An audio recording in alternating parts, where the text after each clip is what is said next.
Hi everyone, welcome back. So I'm going to use the Tonic Studios shell bag kit for this month, and I'm just sort of pointing out some of the shapes that I used there, and I'm going to make 4 of these, but I will do one on camera and then I'll show you all 4 at the end. And this is also just to show you the scrap pieces that I had left. So I've used everything from the card kit or craft kit, and I've still got 3 sort of half sheets of A4 of the papers left. So I'm also going to use the ribbon that came in the kit to put this together. So for the little tags, there's a few different sentiments you can put on there. I use the lots of love, and it just debosses it into that little piece, which is fab. So these are all the pieces for each of the boxes. I used, each box is one of the different color cards, classic cardstocks. And then for the fronts, I used the glitter or the specialty papers for the sort of detail shell that's on the front. So to make a box up, you need 2 pieces. You need to cut the main piece, the main die, twice. The tag, 2 pieces for the side, plus the decorative piece to go on top of that. And then the main shell for the front, as well as the decorative piece. Or at least that's how I've put these together. So the back of the box is not going to be, or bag is not going to have anything on it.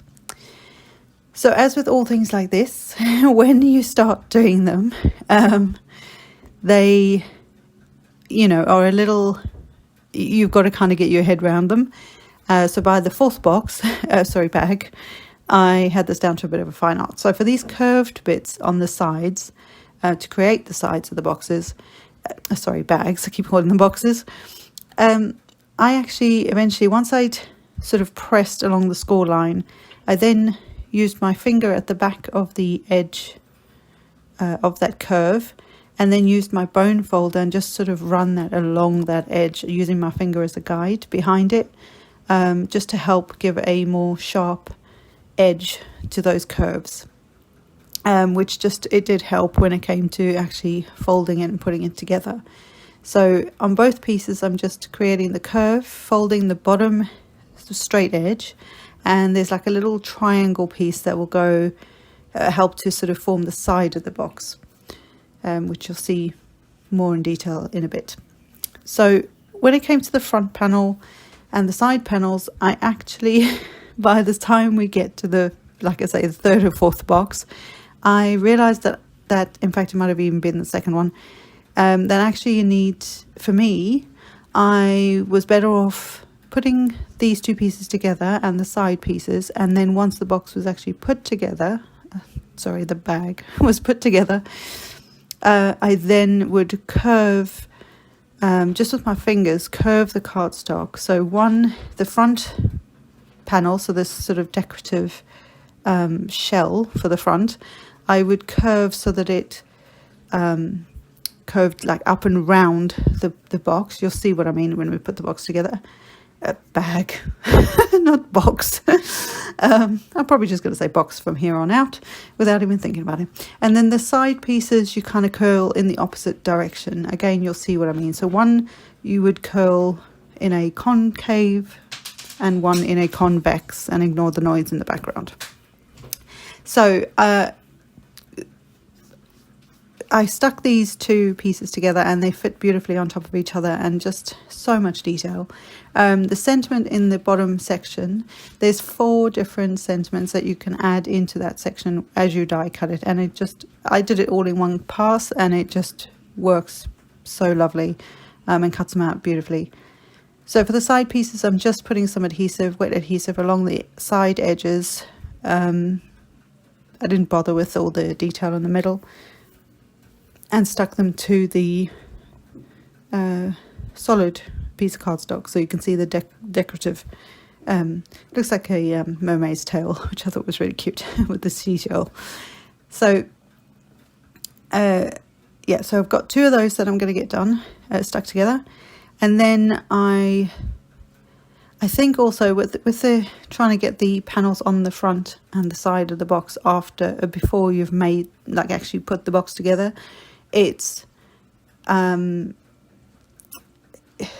I think because of the wet adhesive, if it's not flexible enough, it won't allow you to to manipulate the paper enough, and it might pop off. It depends on the adhesive, I guess.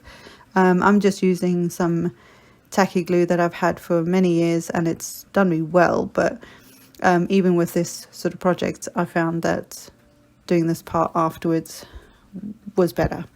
So in theory, you should be able to stick them all together before, which is what I'm showing you here. But like I say, just for me, and just something it might be worth trying for yourself, is to stick those pieces on after you've put the main bag together. I said bag. So I'm just getting that stuck on there, and then I will get the side panels on as well, and show you how this little box then finally comes together. Now again, with all bags and boxes, it's better to use a wet adhesive for like the as you're sticking each edge together to create that bag or box. But I actually switched over to the red line tape because it's super sticky, and it's working so far. So for me, that's what I actually switched to, because I found in this first bit, which I'll show you in a minute, where we go to put the little triangle pieces, when I start to put those for the side panel, it's very fiddly for me, and I don't have any patience, and I had 4 of these to make. So I decided to make 4 because my girlfriends and I are going out on Friday, so I thought, why not, and ignore the noise in the background. My husband's working on the garden, so hopefully that's not too distracting. Anyway, so for me, this, I knew I had to create 4 of these, which, hopefully they like them when they get them, but I also I needed it from a time point of view. The super sticky tape was just going to work better for me. It works okay, but I think long term a wet adhesive would be better. I believe that the Tonic, I haven't tried this one yet myself, but I believe the Tonic Deluxe wet adhesive, I believe that has got quite a lot of flexibility in it, so it's the one that they suggest for making your bags and boxes and things. So I will for sure try that, and I'll let you know how I get on with it when I remember to get it. So this is where I'm putting on the second side piece for the little bag, and as I'm doing this, I'm kind of holding it in place, and then I use a pair of I don't know what these tweezer things are called. I can never remember, but they like close on themselves. You kind of have to press them to open them, if that makes sense. So they're really handy for keeping things together if you in this sort of position. Obviously you can use acrylic blocks if it's something flat, but this works really well.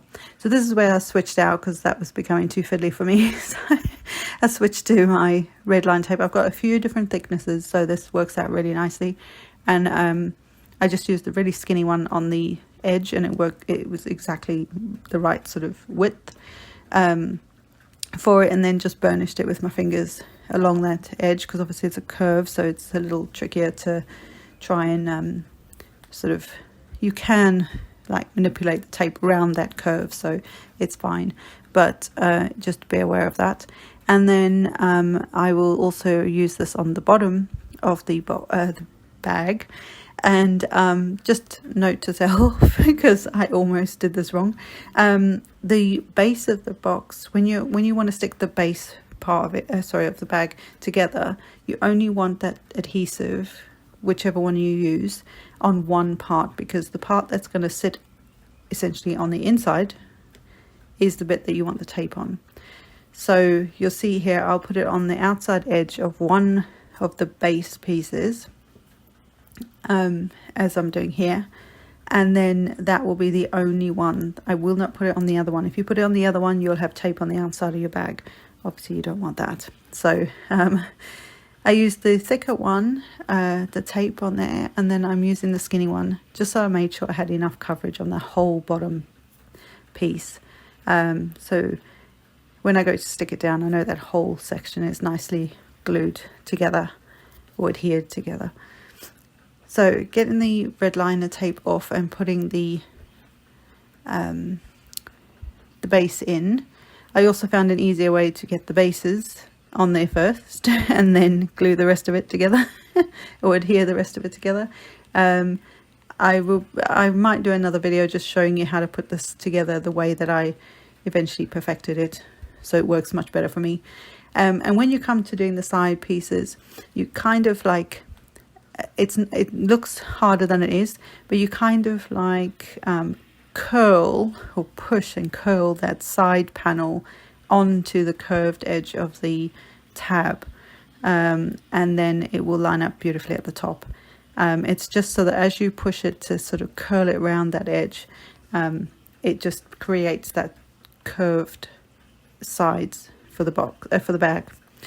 And this is where I realized that actually that front piece needs to be manipulated a bit so that it curls over, if that makes sense, just so it closes quite nicely and looks more shell-like, if that makes sense.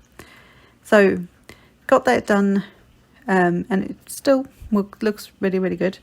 And then I grabbed the ribbon from the kit, which I could have, you can actually color this in with some of the inks that came in the kit, or the sparkle spray. I haven't even started using any of that yet, or the stamps. So this is just the dies today. And then I wanted to add the little tag on each bag, which you're going to see a complete mess of a bow here. It's because I wasn't sure at this point if I was going to actually tie the bows on, because I wanted to put stuff on the inside, so ignore the crappy bow. I will show you what I did in the end, because I actually tied them properly with the tags in place, everything nicely. I can pop the goodies through the side and it works just really well. There's enough gap there for you to get those goodies in the side. So these are all 4 boxes done. They look really cute. I hope the girls like them, and I hope you've enjoyed this video as kind of, you know, an intro into how to put this little bag together. It's a very sweet bag. So until next time, bye for now.